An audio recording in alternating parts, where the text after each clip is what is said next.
One day, shetani alikuwa kwenye mawindo. Kwa nini nasema shetani alikuwa kwenye mawindo? Kwa sababu Biblia inasema hivi, Mungu alikuwa amekaa sehemu, anamuuliza shetani, shetani umetoka wapi?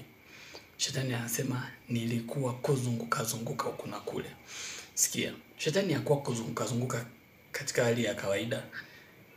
Hakuwa mzembe. Alikuwa kwenye mawindo. Alikuwa kuwinda. Unajua kwa nini alikuwa kuwinda?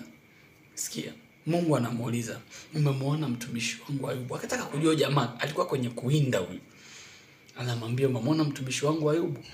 Shetani anasema, ya, nimemwona. Lakini huyu Ayubu umemzingira. Sio, unaelewa? Umemzingira sana.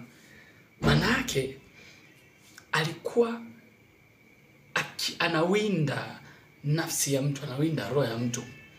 Sikia nikwambie, kila unapotoka nyumbani kwako asubuhi, manake shetani huwa halali.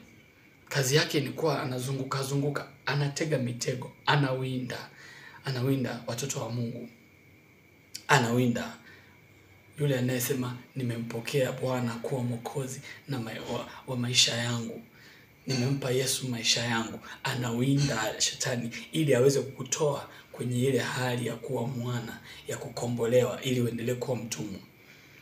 Ndio maana hatulii, hakai sehemu moja. Shetani anasema yuko kuzimu, lakini hatulii. Yuko duniani, anaendelea kuwinda roho. Kwa unapokuwa unatoka, jua kwamba chochote unachokifanya shetani anaona na